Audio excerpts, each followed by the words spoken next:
This thing this one not going inside. First 3 ഉള്ളിൽ പോകണ്ടായിരുന്നില്ല. ഇതിപ്പോ ഈ സാധനം ഇതുണ്ടല്ലോ, എത്ര ഇതാക്കിയാലും ഉള്ളിൽ പോകണില്ല. Local quality 700 rupees full പറ്റിക്കൽസ്.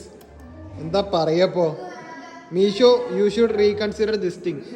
3 ഉള്ളിൽ കയറിണ്ടായിരുന്നില്ല. ഈ സാധനം ഉണ്ടല്ലോ പുറത്ത് കിടക്കണ്ട. ഇനി ഉള്ളിൽ കയറാൻ പറ്റിയില്ലേ, ഇതുകൂടി ഇനി കയറണം. എണ്ണ ഇട്ട് വെച്ചിട്ടുണ്ട്. എങ്ങനെയും കയറിയാൽ മതിയായിരുന്നു. ഇത്രയും വൃത്തിയിട്ട സാധനം.